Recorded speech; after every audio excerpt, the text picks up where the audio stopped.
guys, welcome to episode 3. Today I'm going to do a little bit of a quicker one, I think. I want to talk about something. I've learned the secret, okay? I figured it out and I want to share it with you today. The secret to eternal lead rock guitar playing goodness. It's not hammer-ons, it's not tapping, it's something really, really simple that I don't think gets used that much anymore, but it's one of my all-time favourite little slurs that you can put into a lead line. It's the double tone bend. I wanted to use that example at the top of this video. I'm not going to tell you what that song was, but bonus points to anybody who knows what that song was and can tell me, and even further bonus points if you can tell me who played that solo.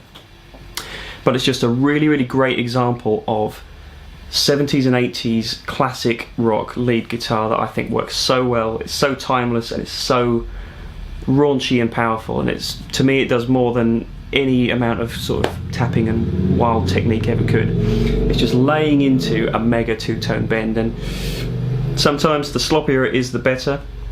You know, you really have to work at intonating these things because a single tone bend is sometimes hard enough to get right. You know, as an example,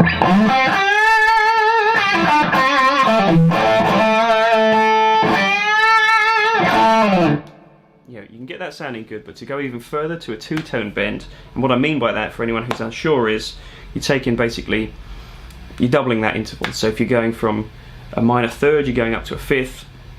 It also works very well if you're going from a minor seventh up to a ninth. So a couple of examples there.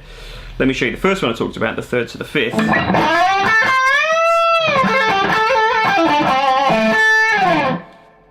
The second one, the seventh to the ninth, would be something like this.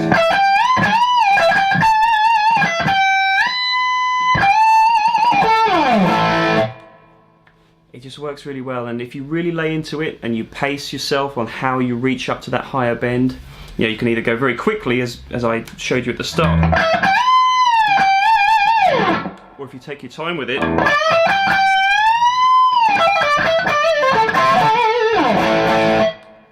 you know, it can really dramatically affect the impact of that bend. Now, you may just think I'm talking about bends for very little reason other than just showing that it's a huge interval that you can make. I think it's actually got quite a dramatic impact, and it's a big difference. I mean, listen to the difference. For example, if I play a lick using a double tone bend and then the same thing just with a single tone bend from a second up. So let me show you what I mean. If I was to play, for example, the best lick in the Whole Lotta Love solo. Okay, so here's how that solo would lead up to it.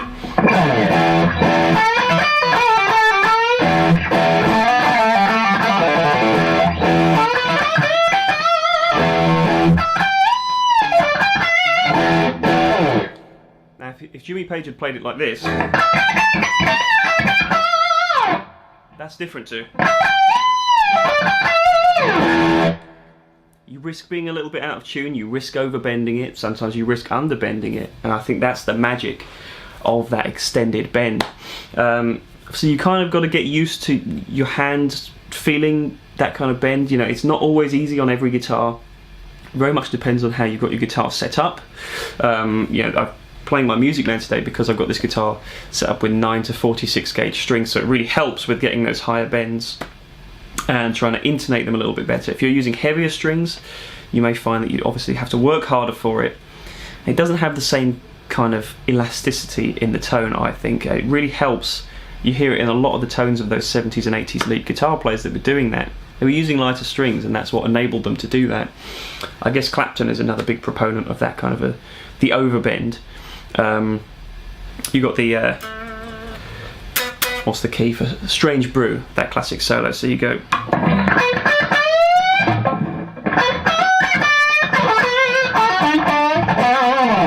That first little bit, I think that's the wrong key. I can't remember the key of the song, but you get the idea. It's the little.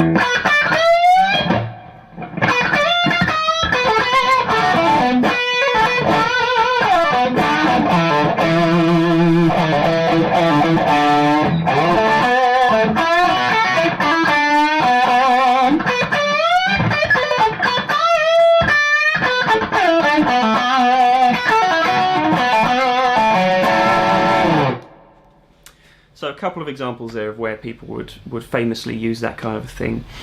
The other thing that you can work on with it, if you want to kind of make it a little bit more refined, you've got guys like Chris Poland, who's one of my favourite guitar players.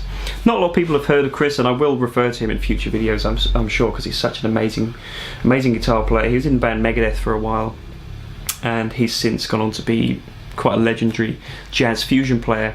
Something he does, which takes a lot of refinement, is to use those two-tone bends, or sometimes even further, and gradually reduce the incremental kind of chromatic notes coming back on the way down, but getting them perfectly in tune is very, very hard. So as an example, let's go to D minor. Now if I was going for a two-tone bend, I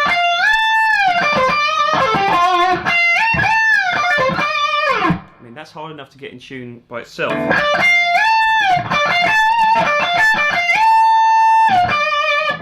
But something he'll do, and he does it very, very well, is just bring down the chromatic series on the way back.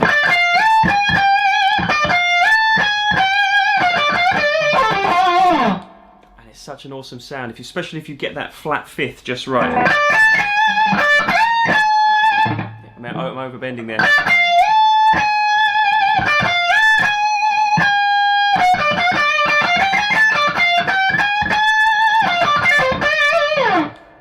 Really hard to get, and it's something that when you work on it and you just throw it into a little flurry. So as an example,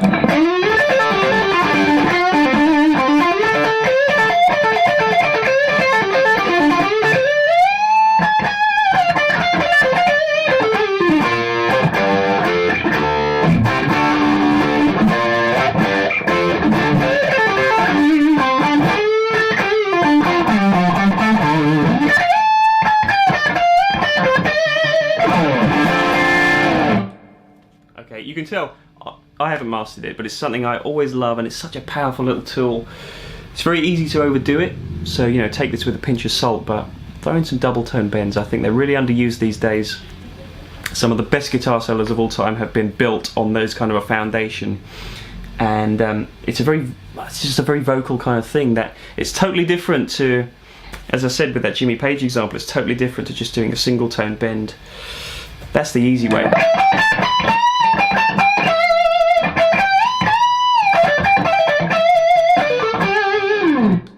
Yes, it's not as accurate, yes, it's not as easy to play, but when you get it right, God, it feels good. So anyway, that's the little lesson for today. I hope you can take something from that. Throw in some double tone bends to your playing. Give me a like down below, comment below, tell me what your favourite bends of all time are, if there is such a thing. I appreciate you watching, thanks a lot, stay tuned for the next one, and I'll see you in a bit. Cheers guys.